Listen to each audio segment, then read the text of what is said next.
Hello guys, आज हम class 9 का chapter number first real number start करेंगे। तो बेसिकली हम स्टार्ट करते हैं रियल नंबर से। तो रियल नंबर हमारा क्या होता है? रियल नंबर्स के ऊपर मैंने एक वीडियो पहले शेयर किया हुआ है, आप उसे देख लीजिए, जिसमें मैंने आपको बता रखा है कि जितने भी नंबर्स होते हैं वो सभी हमारे रियल नंबर्स में आते हैं। जैसे अगर हम कहें n, कैपिटल N हम यानी कि कहते हैं नेचुरल नंबर। नेचुरल नंबर हमारे कौन से होते हैं? जो 1 से शुरू होते हैं और n तक जाते हैं, यानी कि 1 2 3 4 5 आगे चलते चले जाते हैं। इसी तरीके से ये हमारे हम नेचुरल नंबर कहते हैं ना, जिसे हम कैपिटल N से डिनोट करते हैं। इसके बाद हमें पता है 1 से पहले भी कुछ नंबर होते हैं, यानी कि जिसमें हम कहते हैं 0। तो W, कैपिटल W हम यूज़ करते हैं होल नंबर्स के लिए। तो कैपिटल W होल नंबर्स, यानी हमारे होल नंबर्स क्या होते हैं? जो कि हमारे 0 से शुरू होते हैं, 0 1 2 3 एंड सो ऑन। ये भी हमारे n तक जाते हैं, यानी कि होल नंबर हमारे क्या हो गए? 0 प्लस ऑल नेचुरल नंबर्स। इसके बाद हमें पता है 0 से पहले भी कुछ नंबर्स होते हैं। क्या नंबर्स होते हैं? वो नेगेटिव नंबर्स होते हैं, जिन्हें हम डिनोट करते हैं कैपिटल Z से, और इन्हें हम कहते हैं इंटीजर्स। इंटीजर्स हमारे हो गए पॉजिटिव इंटीजर्स और नेगेटिव इंटीजर्स, यानी कि 0 से पहले इधर -1 -2 एंड सो ऑन माइनस तक जाएगा, और इधर ये 1 2 प्लस n तक जाएगा। ये हमारे हो गए इंटीजर्स, जिन्हें हम कैपिटल Z से डिनोट करते हैं। उसके बाद आते हैं हमारे रैशनल नंबर्स।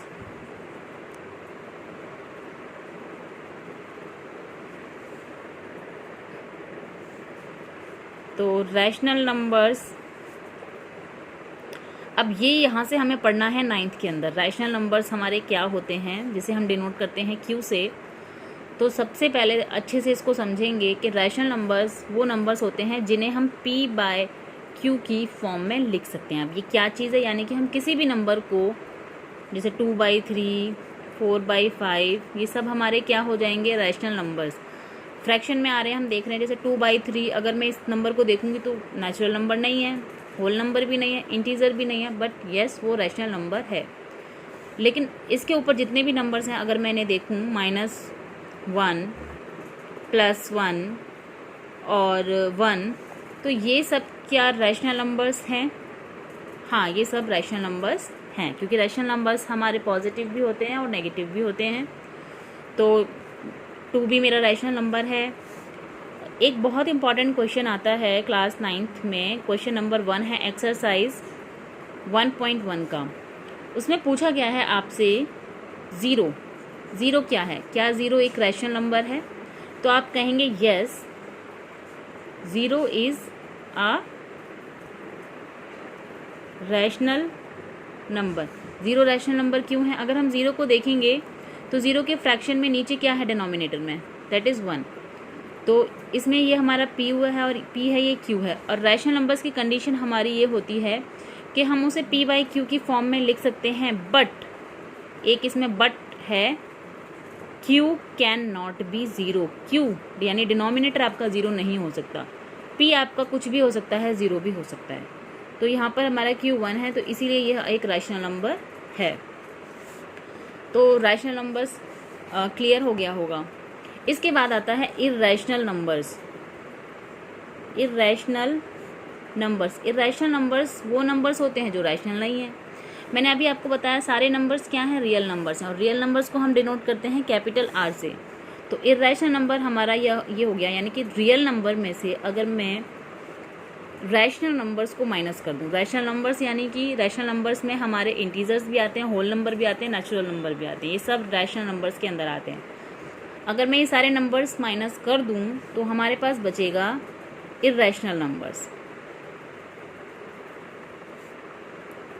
और इर्रेशनल नंबर्स के कुछ एग्जांपल्स हैं √2, √5, पाई, और रूट के ऐसे वैल्यूज़ जो रूट में सॉल्व नहीं होते, पाई। और कुछ इस तरीके के एग्जांपल्स जो रिपीट होते जा रहे हैं और जिनका रिपीटिंग पैटर्न सेम नहीं है, यानी कि हम उसमें बार नहीं लगा सकते। और इस तरीके के नंबर्स, ये भी हमारे इर्रेशनल नंबर्स हैं, क्योंकि इसमें कोई डेफिनेट पैटर्न नहीं है। आप देख सकते हैं 0 1 0 फिर 2 1 फिर 1 0 फिर 3 1 फिर 1 0 फिर 4 1 फिर 1 0, अब अगली बार 5 1।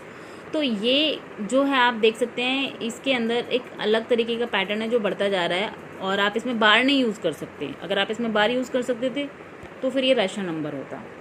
तो ये यहाँ तक आई थिंक रैशनल और इरेशनल आपको क्लियर हो गया है, जो कि क्लास 9 के चैप्टर 1 में आपके लिए बहुत इंपॉर्टेंट है, मोस्ट इंपॉर्टेंट सबसे पहली बात। अब इसके बाद एक्सरसाइज अगर 1.1 देखेंगे तो पहला क्वेश्चन तो आपका यही है। इसके बाद जो नेक्स्ट इंपॉर्टेंट क्वेश्चन आता है वो आपका आता है find rational numbers between two numbers. तो आपको फाइंड करने हैं, लेटस कि आपको 5 रैशनल नंबर्स फाइंड करने हैं। Find 5 rational numbers between 3 and 4। ये एनसीईआरटी का ही क्वेश्चन है। तो यहाँ पर कोई भी डिजिट हो सकती है, कितने भी पूछे जा सकते हैं। तो इसका सिंपल एंड इजी मेथड, सबसे इजी आपका यही होने वाला है कि आप क्या करें, यहाँ पे मैंने 3 लिख लिया और यहाँ पे मैंने 4 लिख लिया। मुझे कितने नंबर्स चाहिए? 5। तो बेस्ट होगा कि जितने हमें चाहिए अगर हम उससे कोई भी बड़ी डिजिट ले लें, कि अगर 5 चाहिए तो मैं 6 रख लूँ, या इजी कैलकुलेशन के लिए मैं 10 रख सकती हूँ। तो 10 से ही डिवाइड करेंगे, 10 से ही मल्टीप्लाई करेंगे। सेम इधर करेंगे, 10 से ही डिवाइड करेंगे, 10 से ही मल्टीप्लाई करेंगे, क्योंकि ये कट जाएगा तो यही बचेगा हमारे पास नंबर। बस सिंपल ये हो जाएगा हमारे पास 30/10, 40/10। अब इन दोनों के बीच में जितने भी डिजिट्स हैं वो आप लिख दीजिए, वो आपके इसके बीच के नंबर हो गए। 31/10, 32/10, 33/10, 34/10, 35/10, कितने भी आप इजीली लिख सकते हैं। आप यहाँ पर चाहें तो 6 भी रख सकते थे। जितने नंबर निकालने हैं उससे हमें एक बड़ा नंबर मिनिमम कम से कम लेना है। अगर हम 5 रखेंगे तो हमें दिक्कत हो सकती है। तो यहाँ पर मैं 6 भी रख सकती हूँ, लेकिन देख सकते हो आप इजी कैलकुलेशन के लिए अगर मैं 10 लूँगी तो मुझे कैलकुलेशन बहुत ईजी है, कुछ नहीं करना। तो इस तरीके से हम 2 नंबर्स के बीच में रैशनल नंबर्स निकाल सकते हैं, कितने भी। एक क्वेश्चन फ्रैक्शन वाला ले लेंगे, वो भी बहुत सिंपल है। 3/5 और 4/5 के बीच में हमें रैशनल नंबर्स फाइंड करने हैं। मान लो हमें फाइंड करने हैं 10 रैशनल नंबर्स, ठीक है। तो इस केस में आप देख रहे हैं कि एलसीएम नीचे जो डिनोमिनेटर है वो सेम है, हमें एलसीएम नहीं लेना पड़ेगा। अगर किन्हीं भी 2 नंबर्स के बीच में हमें रैशनल नंबर्स निकालने हैं तो हमें उनका जो डिनोमिनेटर है ना उसे भी सेम रखना पड़ेगा। इसमें सेम है तो बिल्कुल कुछ नहीं है, ये बिल्कुल इसी की तरह सिंपल हो गया। 3/5, 10 ही निकालने हैं, 10 से हमें दिक्कत हो सकती है तो हम 20 से मल्टीप्लाई कर लेते हैं, डिवाइड करते हैं। 4/5 को भी हम 20/20 कर देते हैं। बस इसे सॉल्व कर देंगे, नीचे आ जाएगा 100, ये हो गया 60, ये हो गया आपका 80 और ये हो गया 100। तो बस इस तरीके से आप सॉल्व कर सकते हैं और आप ट्राई कीजिए, क्वेश्चंस बहुत आसानी से निकलेंगे आपके।